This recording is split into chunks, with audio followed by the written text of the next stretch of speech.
Olá, meus amados irmãos, graça e paz. Este não é um Conexão ID, porém uma classe do Semipan, uma classe em particular para os nossos obreiros. O Semipan é um curso missiológico que mostra para todos aqueles que desejam entender mais sobre a evangelização do mundo, as maneiras, os objetivos, sobre o aspecto evangelístico mundial. O nosso campo é o mundo, este mapa que está aqui atrás de mim. Este é o nosso campo missionário. E a ideia do Senhor é que não haja nenhum território sem ter um missionário, que não haja nenhuma criatura em nenhum desses territórios que não ouça e entenda a mensagem do Evangelho, aquilo que nós chamamos as boas novas do Evangelho. A questão de aceitar ou rejeitar vai ser de cada criatura, mas o nosso objetivo, a nossa obrigação como pregadores da palavra, como missionários, como pastores, como cristãos, é evangelizar o mundo. Agora, como isso se concretiza para atingir lugares diferentes, culturas diferentes, idiomas diferentes? É sobre isso que nós queremos estudar nesta lição. No Semipan, que é o Seminário Missiológico Pan-Americano, nós temos uma lição, uma matéria, que é a missão transcultural da igreja. E nós temos muito motivo para falar nisso hoje. E vamos usar como argumento bíblico, como base bíblica, porque a Bíblia ela é a nossa regra de fé e prática. Em Atos dos Apóstolos, o livro que conta a história da igreja primitiva, capítulo 2, versículo 42. 42. Que diz assim, vamos começar do 41 para que vocês entendam. De sorte que foram batizados os que de bom grado receberam a sua palavra, e naquele dia agregaram-se quase 3.000 pessoas. Aqui está falando como resultado da pregação de Pedro no dia de Pentecostes. Agora, versículo 42. E perseveravam na doutrina dos apóstolos, e na comunhão, e no partir do pão, e nas orações. Eu quero destrinchar com vocês esta palavra que está dizendo aqui, e perseveravam na doutrina dos apóstolos. Eu pergunto no Semipan, por que doutrina dos apóstolos? Por que não é a doutrina de Jesus? Por que não é a doutrina de Deus? Por que tem que ser a doutrina dos apóstolos? E eu vou explicar. E eu gosto de explicar isso de uma maneira bem prática. Por exemplo, nós temos nas redes de eletricidade de cada cidade os fios de distribuição da energia elétrica, que eles sempre são transportados em cabos de alta tensão, em uma energia muito forte. Porém, essa energia, ela chega nas casas para alimentar celulares, equipamentos pequenos, que eles conseguem ser conectados à tomada e serem alimentados sem haver uma explosão, sem haver nenhum problema. Porque imagina, se você ligasse o seu celular para abastecer a sua bateria em um fio de alta tensão, o que aconteceria? Explodia na hora, claro, porque é um fio de alta tensão. Porém, existe em cada cidade, nesse trabalho de distribuição de energia elétrica, uma caixa que aqui nós chamamos de transformador. São os transformadores de energia, que eles recebem aquela carga de alta tensão e transforma para ser distribuído nas residências, de modo que você pode ligar o seu celular em uma energia de 120 volts, que não vai dar problema nenhum para alimentar o seu celular. E geralmente tem aparelhos celulares que já tem como chama, um transformador de energia no próprio cabo, para filtrar aquela energia para entrar no seu celular exatamente na capacidade ou na tenacidade que o celular pode receber. Entende? Então, se o fio de alta tensão está passando nas ruas e você está abastecendo o seu celular na sua casa sem haver nenhuma explosão, sabe o que está vendo aí? Uma transformação para adequar a energia que o seu telefone precisa para consumir. Por que eu dei esse exemplo? Porque não é a doutrina de Deus, porque não é de alta tensão. Você já entendeu que Deus é muito poderoso? Já entendeu sobre os tsunamis, os trovões, as tempestades, os furacões?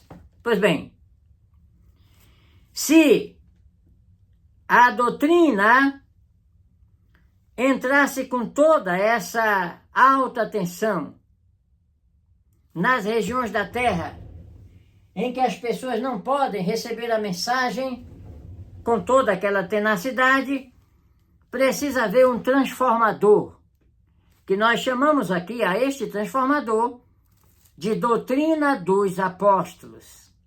Por isso que cada lugar da Terra precisa ter um guia espiritual, um pastor, que possa receber o conhecimento bíblico e transmitir aquele conhecimento bíblico do modo que aquela pessoa possa ouvir.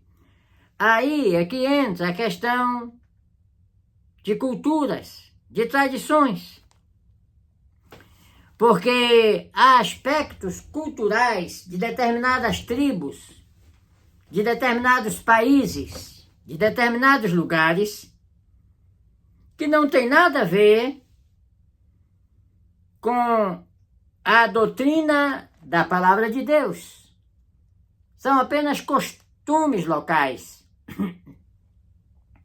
Seja de comidas, de danças, de aspecto cultural nos vestimentos, que não entra em choque com a palavra de Deus.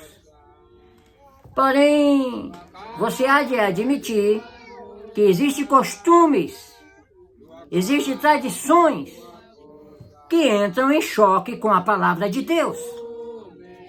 E nós não vamos querer que a palavra de Deus se adeque, se condicione aos nossos desejos, aos nossos caprichos, aos desejos do nosso coração, que é enganoso mais do que todas as coisas, as nossas concupiscências carnais. E muito dessas tradições, desses costumes, entra em choque com a palavra de Deus. Quer que eu dê um exemplo? Eu vou dar um exemplo.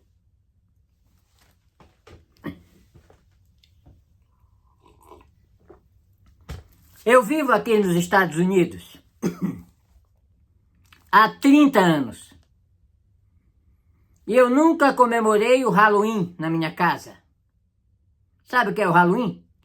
É o dia das bruxas.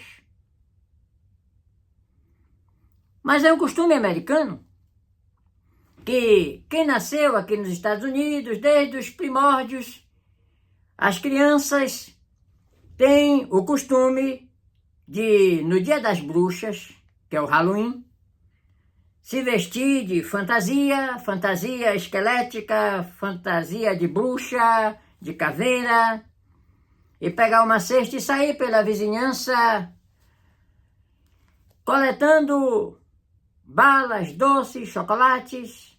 Isso é uma tradição. É uma tradição muito antiga, que eu nunca permiti que meus filhos comemorassem enquanto estavam comigo em casa, e nunca permiti comemorar, porque entra em choque com a minha condição de um servo ou serva de Deus. No entanto, quando chega na vez do Thanksgiving, que é o dia de ações de graça, que também é um costume americano, tradicionalmente americano, foi iniciado pelos peregrinos que colonizaram esta terra, nós comemoramos, nós nos reunimos, aproveitamos esse tempo para se reunir com famílias. Muitas vezes vamos estar na casa de meu filho na Flórida, outras vezes em Carolina do Norte, reunião familiar, comida gostosa, ação de graças, quando as famílias se reúnem para agradecer a Deus pelas bênçãos recebidas. Eu só estou dando exemplo que tem costume que você tem que preservar, e tem costume que você tem que abominar, tem que rejeitar, porque entra em desacordo com a palavra de Deus. Vou dar um outro exemplo. No Brasil, o meu país, eu sou do norte do Brasil, do estado do Pará, o último estado do norte do Brasil, um dos últimos, dependendo de onde você estiver. E lá na capital do meu estado, Belém do Pará, se comemora uma concentração religiosa que talvez seja a maior do Brasil, o Círio de Nazaré, onde as pessoas se aglomeram em milhões. E eu fiz isso quando criança, antes de converter-me, acompanhando meu pai, meus familiares. A multidão vai acompanhando uma imagem de escultura que é mais ou menos deste tamanho assim, a imagem da Virgem de Nazaré. E olha, é uma comemoração à Mãe de Jesus, a Virgem de Nazaré, que realmente foi virgem, foi em Nazaré. E eles se reúnem em multidão, e muitos fazem promessa para receber bênção, e muitos vão pagando essas promessas, se arrastando, ajoelhados no asfalto quente. Belém do Pará é muito quente. Muitas vezes fica aquele rastro de sangue. Pessoas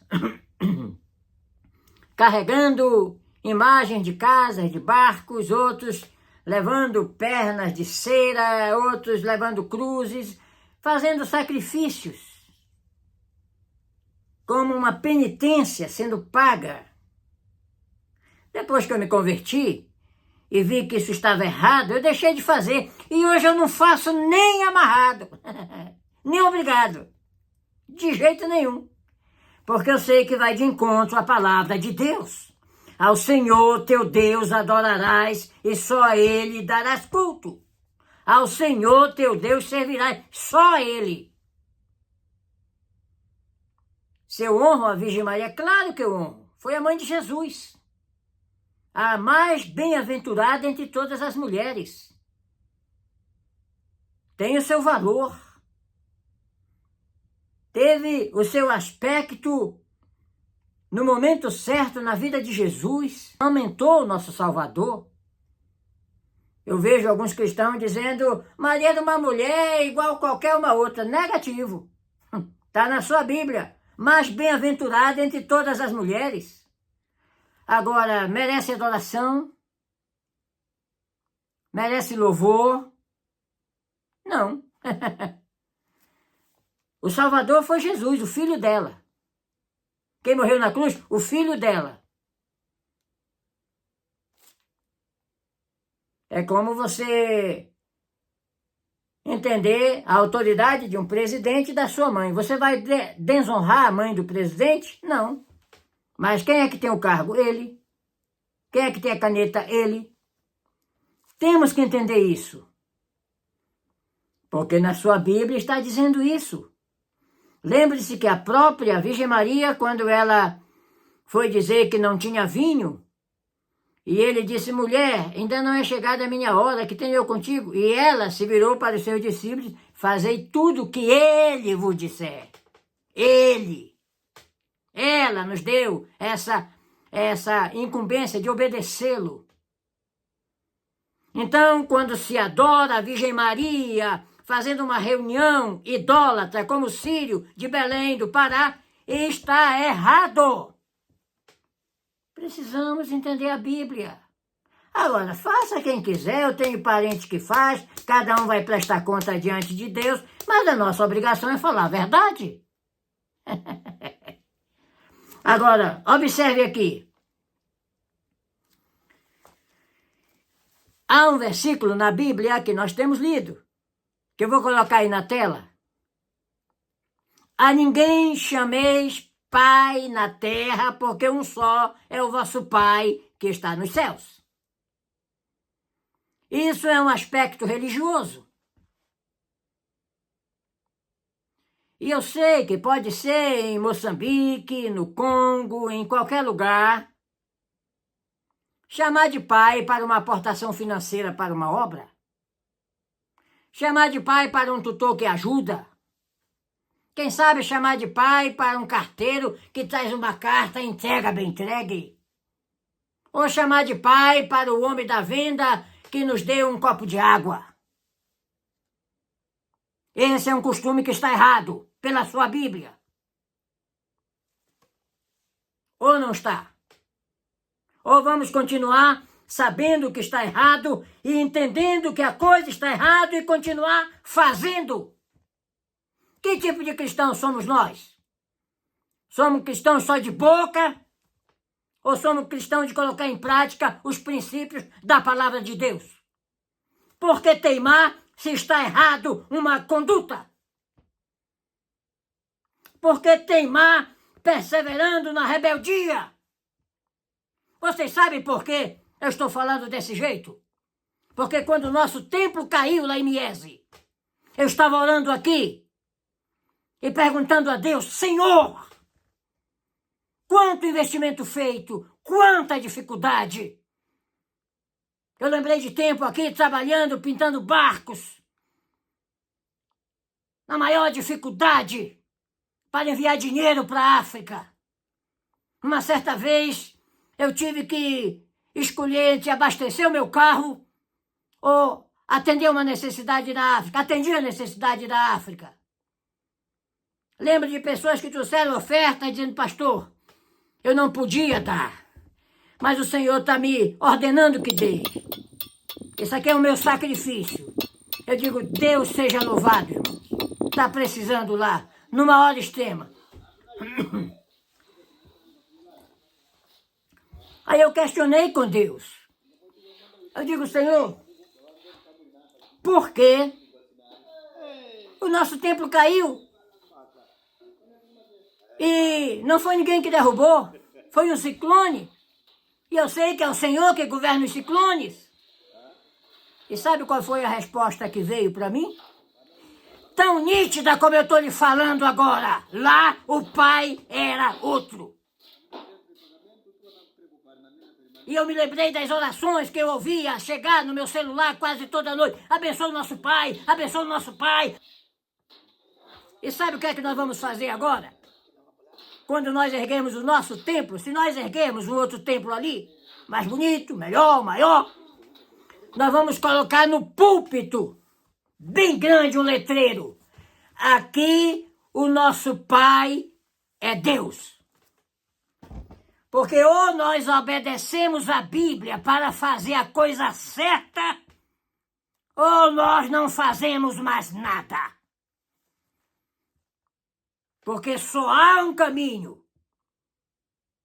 Obedecer é melhor do que sacrificar. Que Deus nos abençoe.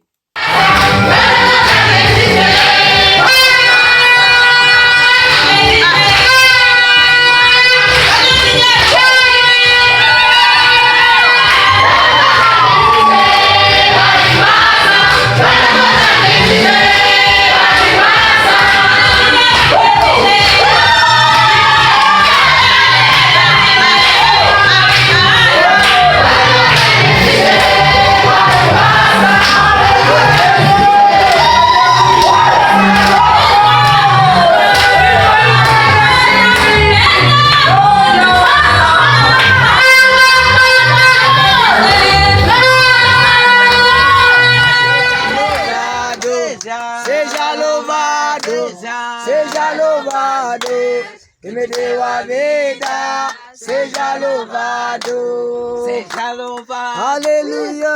Seja louvado, Deus, que me deu a vida, seja louvado.